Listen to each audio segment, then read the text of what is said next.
De bedste, de er tilbage nu. Det er jo jer. Nu begynder I at forstå, hvad det er at være på kursus ved Jægerkorpset.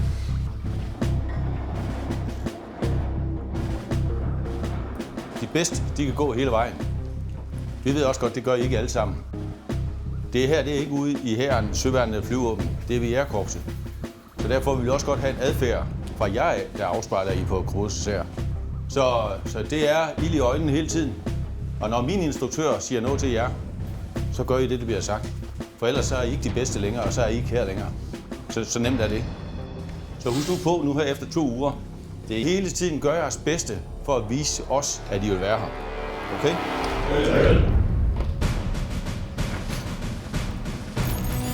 Optagelsesprøven til Jægerkorpset har været omgivet af stor respekt og mystik siden korpsets oprettelse i 1961. Igennem tiderne har mere end 4.000 håbefulde aspiranter været til optagelsesprøven i forsøget på at blive en del af forsvarets eliteenhed. Men færre end 420 er blevet optaget. DR har fået en unik adgang til det, der bliver betragtet som en af verdens hårdeste militæruddannelser. En uddannelse, der vil afsløre, hvem der har de helt særlige fysiske og mentale evner til at klare sig gennem nåleøjet og blive sendt ud for at kæmpe for frihed, tryghed og demokrati.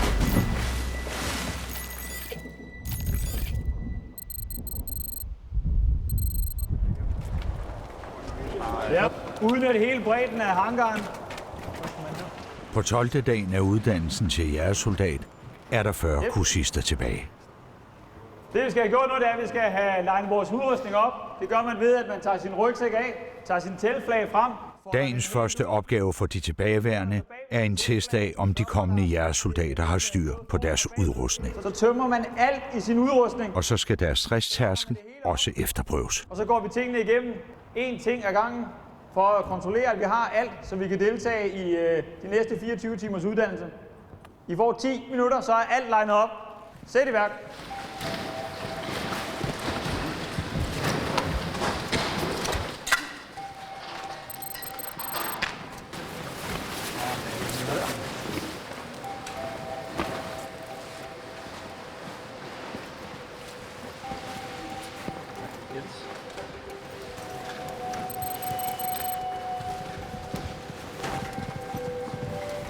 Det næste, der sker, det er, at man tager sin uniform og støvler af, finder man sin sovepose frem, kravler man ned i bunden af soveposen, og så lægger man sig bag ved sin udrustning.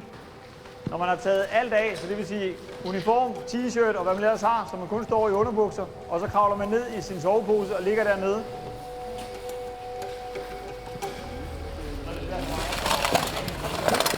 Det er der. Nummer 11. Giv mig 10 mavebøjninger. Du har skrald fra en snack i lommen. Ja.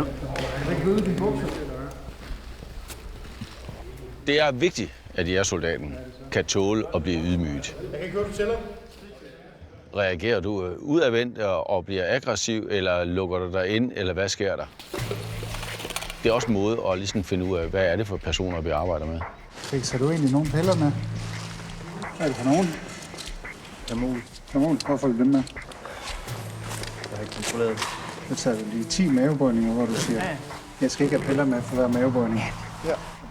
Der var en lang række af folk, som havde alt andet end det, de skulle have med. Altså, det var alt fra riddersport til Mars, til Snickers, til snus, til... Jeg ved fandme ikke, hvad der er, de ikke kom slæbende med af mærkelige ting. Jeg skal ikke have piller med på øvelse.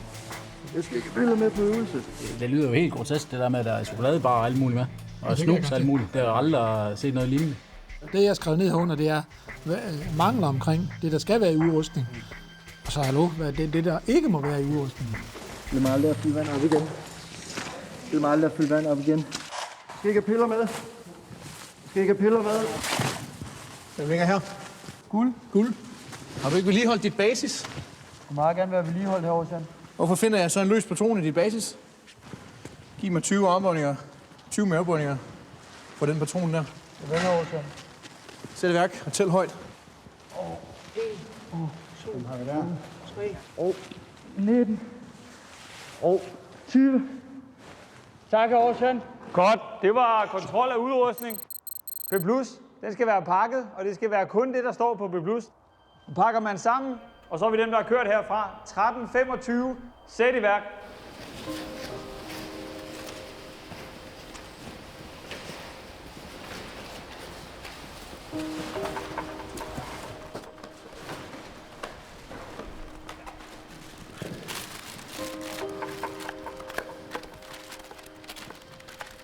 For mit vedkommende, så er drømmen at blive jægersoldat.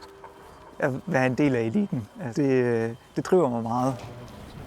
Jeg ser mig selv som en, der kan presse mig langt, og en, der kan give sig selv og tænke mig om, selvom jeg er presset. Min udfordring, det vil blive de militære erfaringer. Jeg har en værnepligt fra 2012. Det er efterhånden været nogle år siden. Man skal jo bare høre efter, hvad der bliver sagt, så er det bare at følge med. På den måde skal man ikke tænke så meget. Guld nummer 54, altså der bliver okset igennem på 7 minutter for at pakke alle sine ting sammen og flyve over og er i gang med at tilbyde sin hjælp til nogle andre. Suverænt godt arbejdet. Guld. Vi skal lige se, hvad enkelt man kan. Så ude med dig.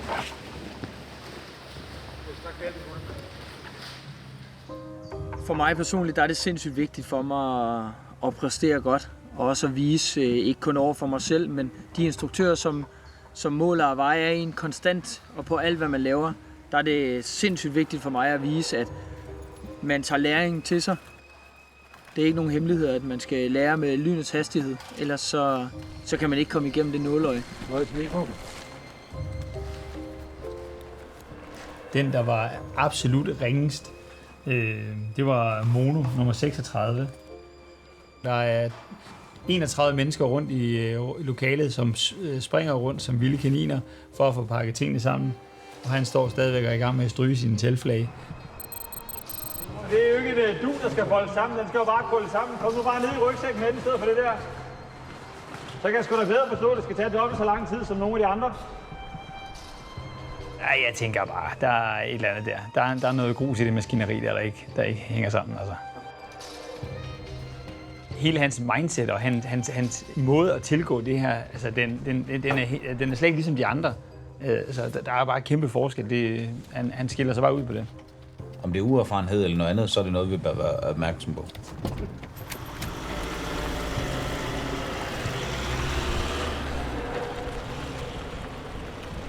Mono, sæt dig ned. Luk døren. Ja, tak. En blå stol. Du får den blå stol med høj ryglæn. Skal du ikke læne dig for langt tilbage, så falder du bare i søvn. Ja. Det duer ikke. Nej, det duer ikke. Nej. Ikke det der med at ligge på ryggen i hvert fald.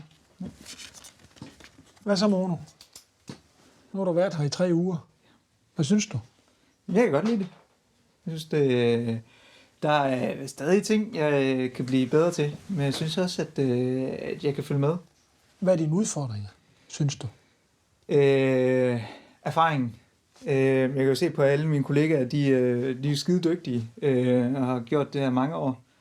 Så jeg mangler lidt at have det i hænderne og bare generelt sådan god erfaring, som man bare får, når man gør ting meget.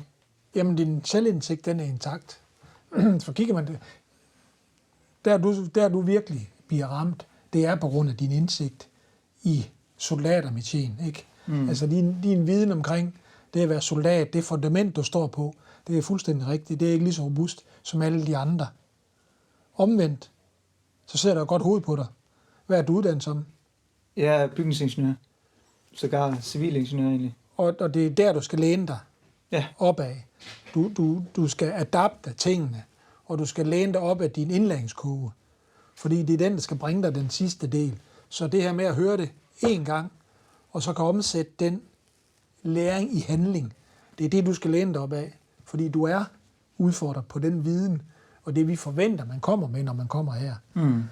Men vi er ikke urolige endnu, men vi kan godt se, at der mangler lidt. Så giv den alle det gas, du kan, og så må vi se, om det kan bære.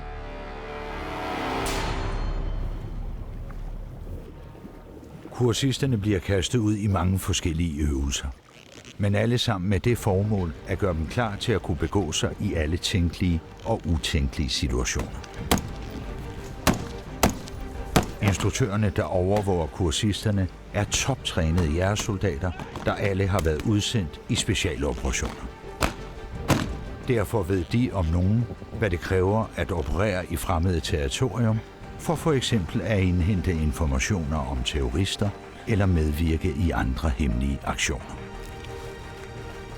Jamen, de næste par timer, så skal vi have omsat teorien omkring sprængning. Det skal vi have prøvet at praktisere herude. Vi skal se effekten af, når vi gør et godt stykke arbejde derude. Er I klar? Det springes. 3, 2, 1. De lytter, og de gør tingene rigtigt. 2, 1.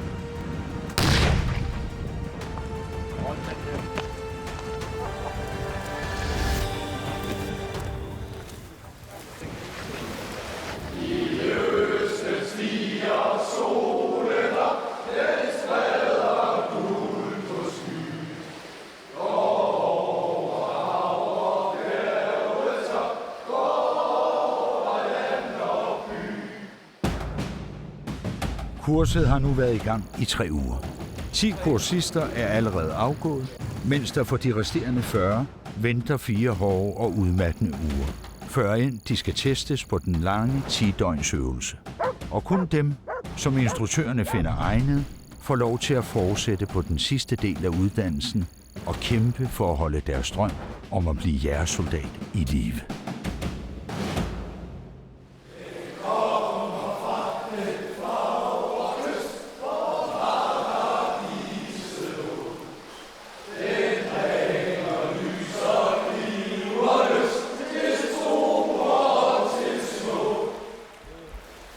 Tak for det. Det lyder rigtig godt. Så er det de 500 meter på programmet. Værsgo. En fast bestanddel af uddannelsen er svømmetræning. Sørg for at få nogle gode armtag. Gode albuerne. En disciplin, der kan afsløre både fysiske og mentale udfordringer, når kursisterne bliver presset til det yderste. Ejner først. Lad med at gå på bunden. Det kan du gøre i feriecenter, ikke heroppe. Jeg har jo sagt det så mange gange. For 49 Raku er det blevet afgørelsens time, efter han har haft gentagne problemer med svømmeteknikken. Jamen, vi giver gerne folk en lidt længere snor. Nogen, vi tror rigtig meget på og kan se et potentiale i. Vi har trods alt temmelig lang tid til det, og vi kan alle sammen lave en fejl. Det har fart på, ikke også? Det gælder om at få så mange som muligt, men så mange egnede som muligt. Så du finder ud af, om det er det her, du vil. Du er også 49. Jeg vil. Ja. Men hvis man laver gentagende fejl, så tror vi ikke på dem længere, og så kan vi lige så godt afbryde samarbejdet der. Afklædning heroppe uden at røre. Lad tøjet synge til bunds. Lad være med at hænge i toget, 41. Soldater, viser man er klar. 41. Hvis du går i panik, tag fat i toget derovre. Få styr på dine bukser og hæng dem op over toget. 41. Træk ud af vand. Jeg er nødt til at stoppe dig her. Der er noget sikkerhedsprincip det her, vi ikke kan stå indenfor. Ikke også? Og jeg ved godt, det er rigtig, rigtig træls. Du er super stærk og alle andre. Du har bare ikke fået trænet det her godt nok. Så det, der er langt det bedste for dig, det er i stedet for at ligge her og kæmpe med alt muligt andet, det er at gå ind for træning. Jeg kan ikke som instruktør tillade, at du fortsætter med den mangel på evner, du har her i vand. Det er simpelthen ikke forsvarligt. Jeg ved godt, det er svært det også. Men der er bare for lang vej for, hvor du kom.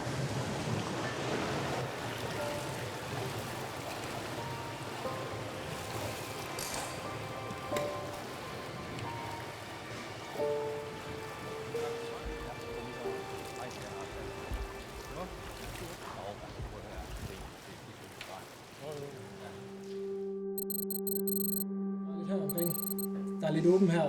Kursisterne er i gang med at forberede sig til nattens udfordringer. En natpatrulje, hvor de skal testes i deres evne til at bevæge sig ubemærket og hurtigt fra et punkt til et andet. Instruktørerne har valgt nummer 58 Halo til patruljefører. Han har tidligere forsøgt at komme igennem nåleøjet på Jægerkorpsets optagelsesprøve.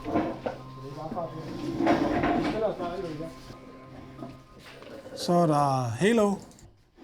Han har en spids personlighed. En personlighed, som jeg i hvert fald ikke lige har lært at håndtere endnu. Men super dygtig.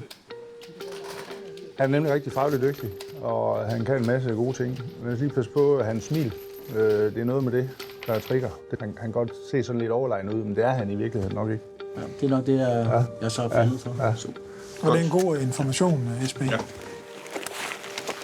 Nattens patrulje skal vise instruktørerne, om Halo er i stand til at træffe de rigtige beslutninger og udvise den nødvendige autoritet i en fiktiv krigssituation. Det vi gør, det er, at vi følges herfra. Spejderne forrest. De fører os ned, og så laver vi spredepunkt dernede fra den hvide vej.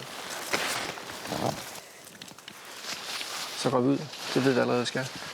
Senest tilbage her. 03:45. Allersenest. Tjek.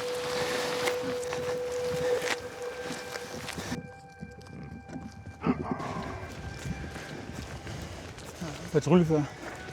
Jeg lige hurtigt have din overvejelse her.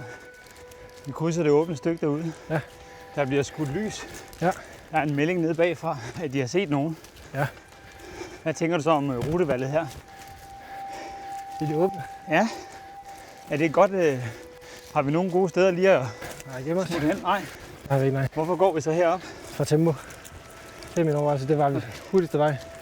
Hurtigst muligt over skoven. Ja. Vi har lige dernede bagved. 50 meter til venstre for os. Ja. Der kan vi knæle ned i sivene, gå og skjul. Det er bare gå langs siden. Vejen. Vi har ikke travlt. Så bare gå langs siden. Det er i hvert fald bedre, end at være fanget herude. Jeg er helt enig. Så lad os få rettet op. Ja. Og så lad være med at lade det være mig, der skal komme med overvejelserne. Kom selv med overvejelserne. Vel. Men de forudsætninger, han har, så tænker jeg, der er det meget godt. Udfordringen er jo altid, at de altid reagerer først, når det er os, der kommer hen og påtaler dem. Jeg kunne jo godt tænke mig, at de selv var kritiske, hver gang de oplever noget. I stedet for, at det er mig, der skal korrigere. Så vi har et eller andet gennem at sige, for eksempel at gå ud siden af marken, så vi lige kan gemme sig sivene. Et eller andet. Ja. Ikke ud af åben mark. Så vidt muligt. Modtaget. Tak.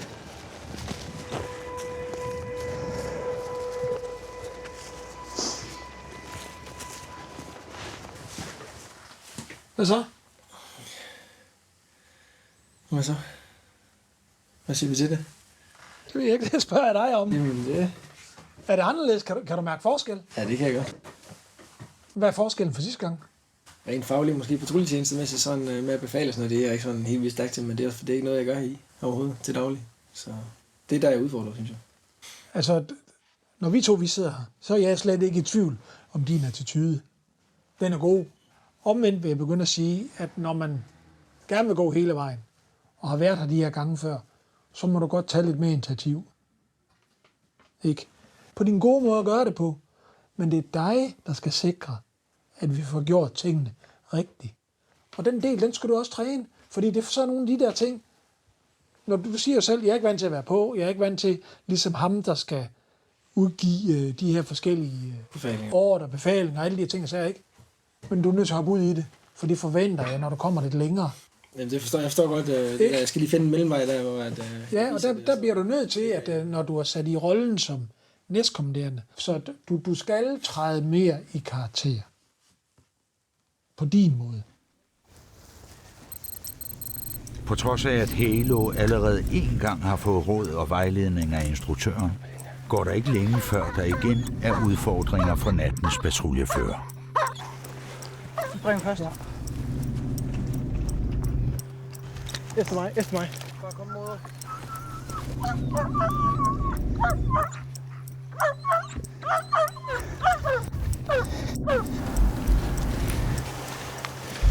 Jeg er tilfreds med valg og rute, som spejderne de kører lige nu. Det er for tæt på huset. Hvad? Det er for tæt på huset. Det er alt for tæt på huset. Ja. Det er anden gang inden for 500 meter, de ikke kan finde ud af det der. Er der ikke et bedre alternativ, end at gå lige her ved siden af det her? Hele vejen langs venstre. Ja, lige præcis. Det er mørkt hele vejen. Er det ikke relativt åbenlyst frem for, hvis der nu har været en hund herinde igen? Ikke? Vi har lige forsøgt at løbe hen over mark for at slippe afsted fra dem deroppe. Og en hund, der galper os dernede, så går vi tæt på et hus, hvor der er en hund, der kan galpe os en gang til. Det er sat med en lang nat, hvis vi skal blive ved med det her.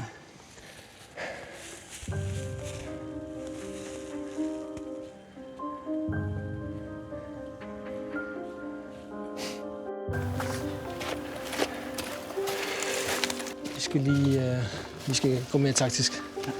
Det hus her, det er alt for tæt på. Så måske lige vælge at gå lidt mere taktisk. Halo han skal arbejde med hans handlekraft. Han selv erkender, at her der er behov for, at jeg træder i karakter som fører. Men han skal stole på, at han gør de rigtige ting.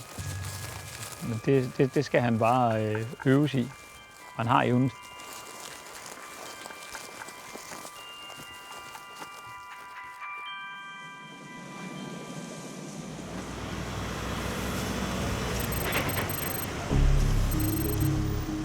I løbet af uddannelsen bliver kursisterne trænet i at udvise styrke og mod, samt mentalt overskud. Nogle af de egenskaber, der skal til, hvis de om 12 uger skal have uddelt de eftertragtede jægerhorn.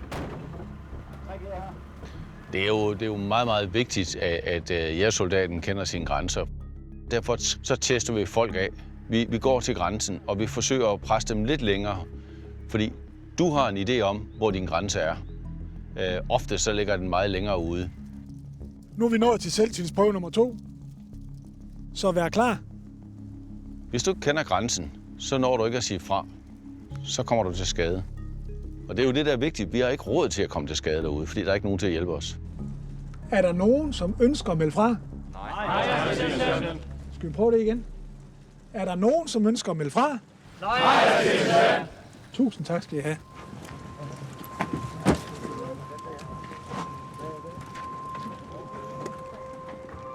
Dagens selvtillidsprøve foregår en af gangen, uden hjælpemidler, helt oppe i trækronerne.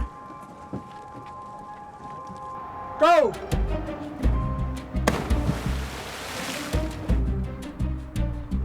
Senior 54 guld, men er klar til selvtillidsprøve nummer 2. Men du er en stærk fyr, Guld, ikke? Sådan forholdsvis. Så du kan godt hænge dig i et stykke tid. Go!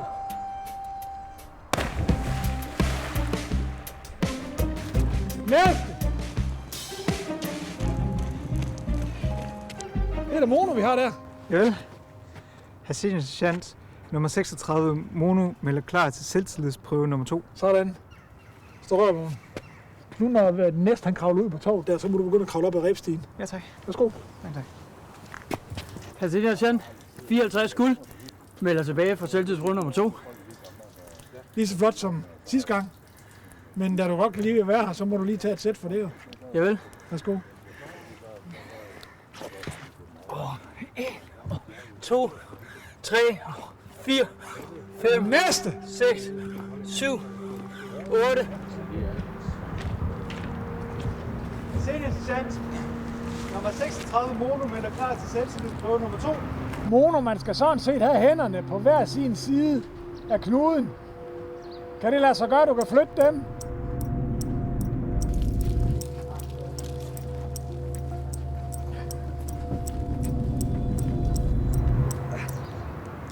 Gutte! Imponerende. Go!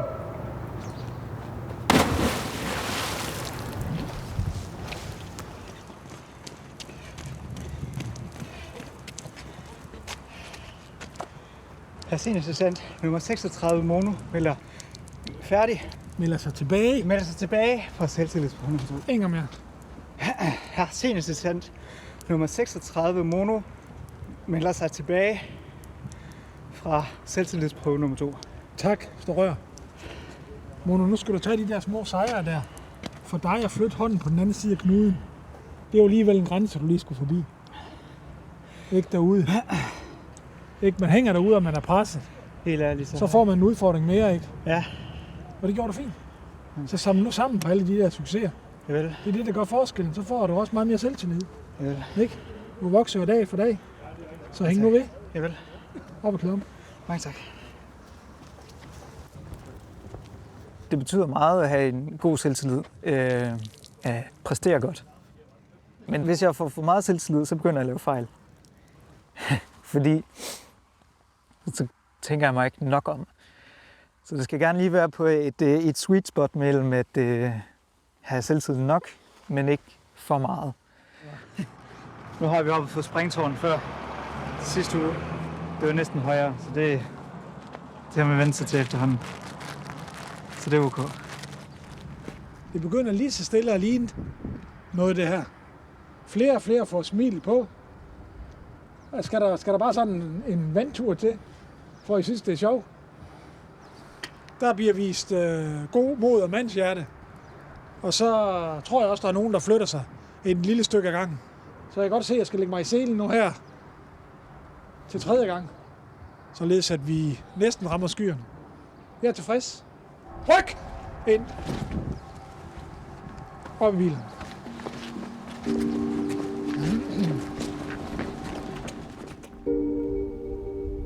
I slutningen af hver uddannelsesuge bliver jægersoldataspiranterne evalueret ved personlige samtaler.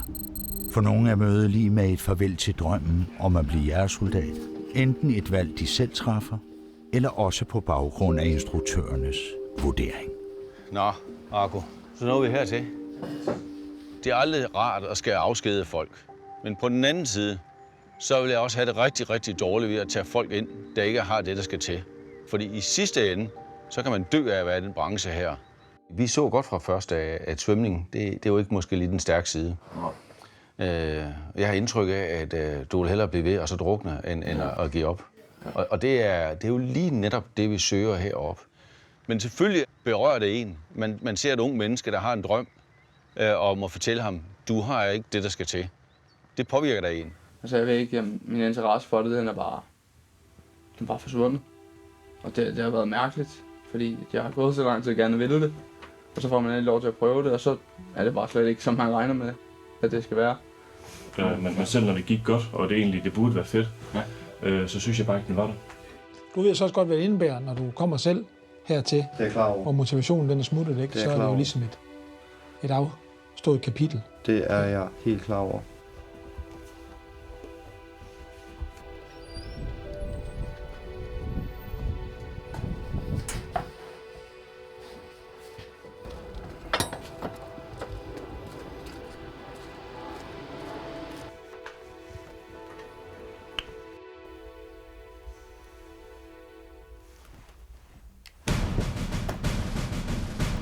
Så er vi klar til selvtidsprøve nummer 3. Det er spring fra Jernbanebroen. Så hvis man har gået og gemt lidt nede i posen og tænkt, jeg venter lige, så er det nu, man skal bruge sine kræfter. Give den alt, hvad den overhovedet kan trække, for det er her, det tæller. Det er det her, vi måler på.